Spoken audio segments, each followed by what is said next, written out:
Ada yang lain nggak yang lebih? Bos jangan khawatir. Udah saya siapin. Esti gadis desa polos yang putus sekolah karena tak ada biaya.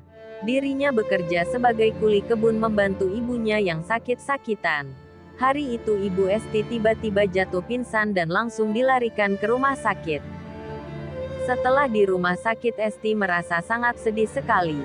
Karena hasil check up dari dokter, ibunya mengalami sakit tumor di kepala dan harus dirawat dan cepat ditangani.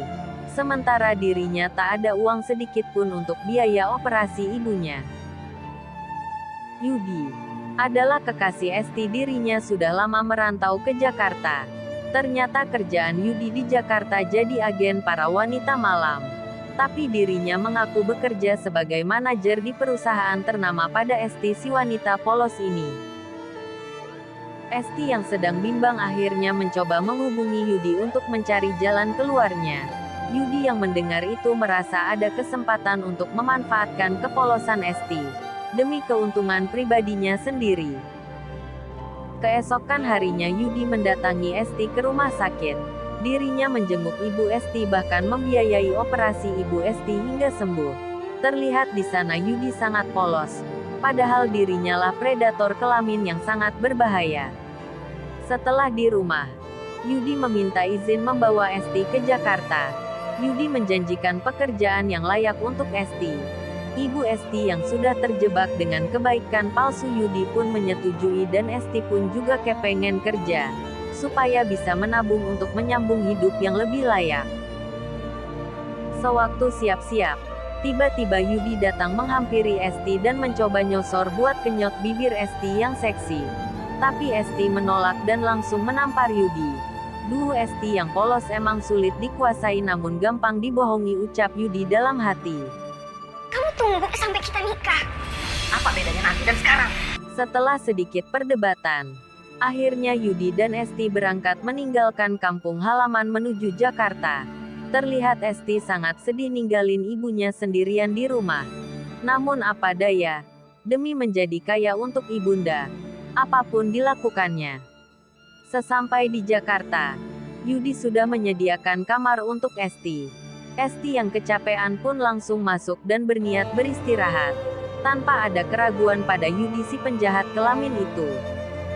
Tak lama Esti masuk, Yudi langsung menelpon pelanggan setianya. Benar saja, ternyata Yudi berniat menjual apem sempit Esti pada pria hidung belang. Pria hidung belang langsung tancap gas masuk ke kamar Esti lalu Yudi menguncinya dari luar supaya Esti gak bisa lari. Bos, kok cepet banget bos? Kenapa bos? Ah, payah lo. Gue gak bisa ngapa-ngapain. Pelanggan Yudi merasa kecewa karena Esti selalu melawan dan gak bisa diapa-apain. Duh, kali ini Esti beruntung apemnya masih terjaga dari hantaman terong panuan milik pelanggan Yudi bangsut sut. Yudi yang sangat kesal langsung masuk ke kamar dan memarahi Esti. Esti menangis merintih, dirinya minta pulang. Namun Yudi menolak, malah mendorong Esti ke kasur lalu dirinya langsung masukin apem legit Esti. Sampai Esti merintih kesakitan lemas tak berdaya. Setiap hari Esti terpaksa melayani nafsu Yudi, hingga membuat dirinya depresi. Hingga suatu hari datanglah Rere, teman sekampung Esti yang ternyata bekerja sama dengan Yudi. Terlihat Rere sangat senang melihat Esti yang tertekan dan tersiksa itu. Keesokan harinya datanglah Dharma. Dirinya adalah seorang polisi yang menyamar untuk mencari bukti kuat agar bisa menangkap Yudi si predator ini.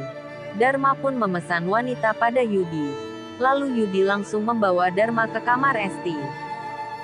Waktu berduaan di kamar, Dharma langsung membelai lembut Esti dan berkata kalau dirinya nggak bakal apa-apain Esti. Dharma berjanji bakal bebasin Esti asal Esti bersedia menjadi saksi penangkapan Yudi nanti. Esti yang awalnya nggak percaya perlahan mulai menyetujui aba-aba dari Dharma untuk membantu dirinya. Dharma turun dan berkata pada Yudi ingin membawa Esti ke hotel supaya lebih enak mainnya. Lalu memberikan uang tambahan pada Yudi. Yudi yang sudah disiram uang pun sangat senang dan mempersilahkan Dharma membawa Esti ke hotel. Dengan perjanjian besok siang Esti sudah harus dibawa lagi ke rumahnya. Setelah di luar, Dharma dan Esti saling bertukar cerita.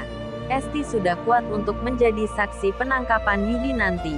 Dharma pun menelpon rekan polisinya karena sudah mendapatkan bukti yang kuat. Malam itu juga Dharma mendatangi kediaman Yudi. Yudi menyambut hangat Dharma. Dirinya menyangka Dharma ingin membayar uang tambahan untuk memperpanjang waktu bersama Esti. Namun Yudi salah besar. Dharma memperlihatkan identitas aslinya dan bukti kejahatan Yudi. Lalu Dharma dan rekannya pun menangkap Yudi dan akhirnya Yudi pun dipenjara dan dihukum seberat-beratnya. Pada akhirnya, Dharma menikahi Esti, si gadis desa yang polos itu. Walaupun Esti sudah pernah ternodai namun Dharma tetap menerima Esti apa adanya. Karena Esti sangat mirip dengan istrinya yang sudah lama meninggal. Mereka berdua pun hidup bahagia selamanya tanpa ada gangguan apapun.